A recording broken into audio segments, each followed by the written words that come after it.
Kerala government കേന്ദ്ര ഗവൺമെൻറ്റിൻ്റെ സഹായത്തോടു കൂടി പ്രായമായവർ, സ്ത്രീകൾ, തൊഴിലില്ലാത്തവർ, വികലാംഗർ എന്നിവർക്കെല്ലാം വേണ്ടി പലതരത്തിലുള്ള പെൻഷൻ സ്കീമുകൾ നടപ്പാക്കുന്നുണ്ട്. ഇത് രണ്ടാം ഭാഗമാണ്. ഒന്നാമത്തെ ഭാഗത്തിൽ വാർദ്ധക്യ പെൻഷനെ പറ്റിയായിരുന്നു നമ്മൾ പ്രതിപാദിച്ചത്. ഈ രണ്ടാം ഭാഗത്തിൽ നമ്മൾ വിധവാ പെൻഷൻ, അല്ലെങ്കിൽ ഭർത്താവിനെ കാണാനില്ലാതായവർ, അല്ലെങ്കിൽ ഭർത്താവ് ഉപേക്ഷിച്ചു പോയ സ്ത്രീകൾ എന്നിവർക്ക് വേണ്ടിയുള്ള പെൻഷനെ പറ്റിയാണ് ഇവിടെ പറയുന്നത്. ഇനി ഇതിൻ്റെ മൂന്നാം ഭാഗത്തിൽ ഇതിൻ്റെ ബാക്കിയുള്ള പെൻഷനുകളെ പറ്റി പറയും. അപ്പോൾ നിങ്ങൾ ഇപ്പം തന്നെ ഇത് സബ്സ്ക്രൈബ് ചെയ്യുക. അപ്പോൾ നിങ്ങൾക്ക് നോട്ടിഫിക്കേഷൻ കിട്ടുന്നതായിരിക്കും. ഇനി അടുത്ത ഭാഗം വരുമ്പോഴത്തേക്ക് അതിൻ്റെ നോട്ടിഫിക്കേഷൻ ഉടനെ കിട്ടും.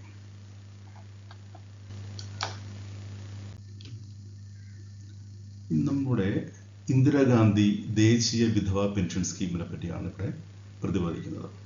നമുക്ക് നോക്കാം ഇതിൻ്റെ മാനദണ്ഡങ്ങൾ എന്തൊക്കെയാണ് ഇതിൻ്റെ കണ്ടീഷൻസ്. ഇപ്പം നിങ്ങൾക്ക് ഇത് കിട്ടുകയില്ലയോ നിങ്ങൾ എങ്ങനെ അറിയും? നിങ്ങളുടെ കണ്ടീഷൻസ് എന്തൊക്കെയാണ്, എലിജിബിലിറ്റി കണ്ടീഷൻ എന്തൊക്കെയാണ് നമുക്ക് നോക്കാം. അപ്പോൾ അതിന് വേണ്ടത്, ഒന്നാമത് നിങ്ങളുടെ വാർഷിക വരുമാനം, കുടുംബ വാർഷിക വരുമാനം 1,00,000-ൽ താഴെ ആയിരിക്കണം. രണ്ടാമത് 50 വയസ്സ് പൂർത്തിയായ സ്ത്രീ ആയിരിക്കണം.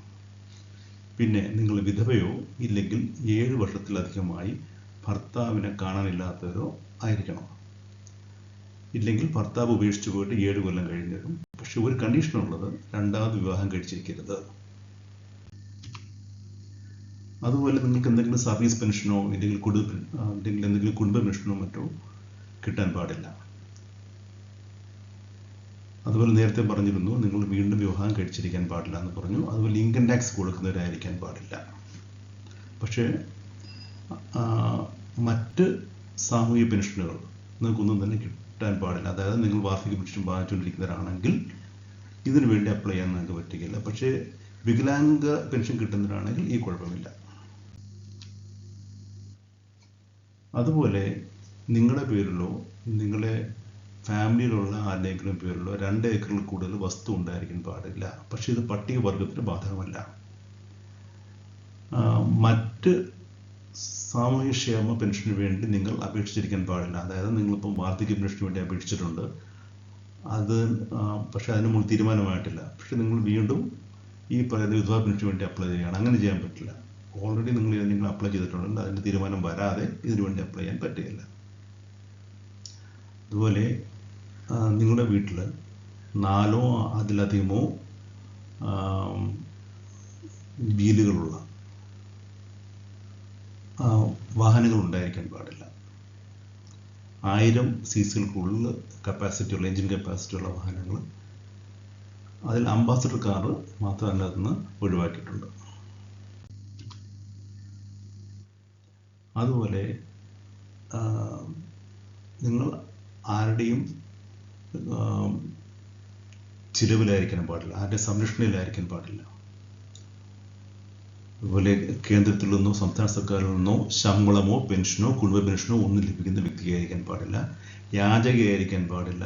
അതിൽ ഏതെങ്കിലും പൂർവ്വ ഹോമിലോ അല്ലെങ്കിൽ സർക്കാർ നടത്തുന്ന മന്ദിരങ്ങളിലോ അഗതി മന്ദിരങ്ങളിലോ മറ്റുള്ള നിങ്ങൾ അന്തേവാസിയാകാനും പാടില്ല. മറ്റ് യാതൊരു തരത്തിലുള്ള സാമൂഹിക സുരക്ഷാ പെൻഷനും നിങ്ങൾ സർക്കാരിൽ നിന്നും കൈപ്പറ്റുവാനും പാടില്ല. 2 കൊല്ലമെങ്കിലും കേരളത്തിൽ സ്ഥിരതാമസമായിട്ടുള്ളവർക്ക് മാത്രമേ ഈ പെൻഷന് അപേക്ഷിക്കാൻ അർഹതയുള്ളൂ. ഇതിന് പ്രായപരിധിയില്ല. മിനിമം 50 വയസ്സുണ്ടായിരിക്കണമെന്ന് മാത്രമേ ഉള്ളൂ. അതുപോലെ മറ്റ് ഗതിയൊന്നും ഉണ്ടായിരിക്കരുത്. ജീവിക്കാനായിട്ട് മറ്റുള്ള വഴികളൊന്നും ഉണ്ടായിരിക്കരുത്. അതുപോലെ താമസിക്കുന്ന വീട് കോൺക്രീറ്റ് കെട്ടിടം ആയിരിക്കാൻ പാടില്ല. അത് മാത്രമല്ല, അത് 2000 സ്ക്വയർ ഫീറ്റ് ചതുരശ്രടിക്ക് മുകളിൽ വിസ്തീർണമുള്ളതായിരിക്കാനും പാടില്ല. ഇനി എന്തൊക്കെ രേഖകളാണ് വേണ്ടത് നമുക്ക് നോക്കാം. ഒന്ന് വേണ്ടത് മരണ സർട്ടിഫിക്കറ്റ്. ഇപ്പം നമ്മൾ വിധവ ആണെന്ന് പറഞ്ഞാണ് അപ്ലൈ ചെയ്യുന്നത്. അപ്പോൾ എന്തായാലും ഭർത്താവിൻ്റെ മരണ സർട്ടിഫിക്കറ്റ് വേണം. അതുപോലെ ഭർത്താവിനെ കാണാതായിട്ടുള്ളതാണെങ്കിൽ 7 കൊല്ലം ആയി കാണാതായിട്ടെന്നുള്ള സർട്ടിഫിക്കറ്റ്. അപ്പോൾ അത് നമുക്ക് പോലീസ് സ്റ്റേഷനിൽ നമ്മൾ പരാതി കൊടുത്തിട്ടുണ്ട്, ഭർത്താവിനെ കാണാതായെന്ന് പറഞ്ഞപ്പോൾ 7 കൊല്ലമായി, അത് കഴിഞ്ഞിട്ടും ഭർത്താവിനെ കണ്ടു കിട്ടിയിട്ടില്ല എന്നുള്ള സർട്ടിഫിക്കറ്റ് അവിടുന്ന് വാങ്ങിക്കാം.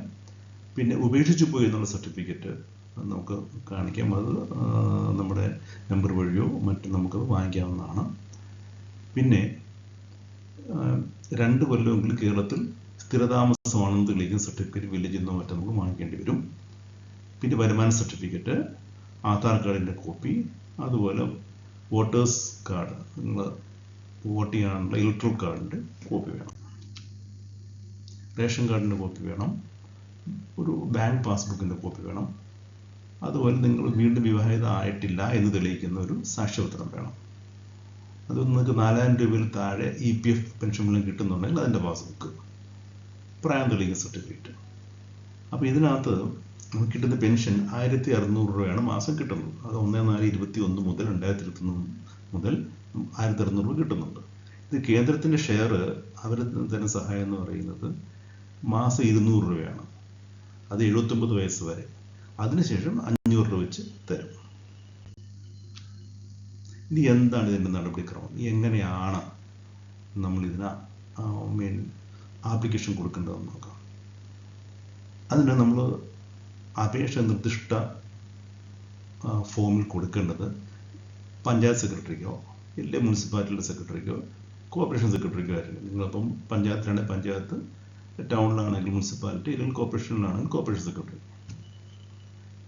ഇത് നമ്മൾ അപേക്ഷ കൊടുത്തു കഴിഞ്ഞ് 1 മാസത്തിനുള്ളിൽ അവർ അന്വേഷണം നടത്തി ലിസ്റ്റ് തയ്യാറാക്കണം. ഈ ലിസ്റ്റ്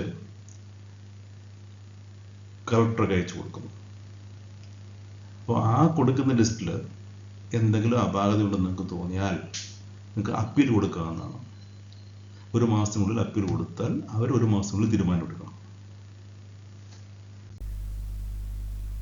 ഇനി നമുക്ക് ഈ ഇന്ദിരാഗാന്ധി ദേശീയ വിധവാ പെൻഷന് വേണ്ടി അപ്ലൈ ചെയ്യാൻ വേണ്ടിയുള്ള ഫോം എങ്ങനെ ഇരിക്കുമെന്നും അത് എങ്ങനെ ഫില്ല് ചെയ്യും എന്നും നമുക്ക് നോക്കാം. ഇതാണ് ഇതിനുള്ള ഫോം. ഈ ഫോം നിങ്ങൾ നോക്കുകയാണെങ്കിൽ ഇതിനകത്ത് ആദ്യം മുകളിൽ കാണുന്നത് ഓഫീസ് ആവശ്യത്തിന് വേണ്ടി മാത്രമുള്ളതാണ്. പിന്നെ നിങ്ങളെ ഫോട്ടോ വേണം, 6 മാസത്തിനുള്ളിൽ എടുത്തൊരു ഫോട്ടോ അവിടെ നിങ്ങൾക്ക് വേണം.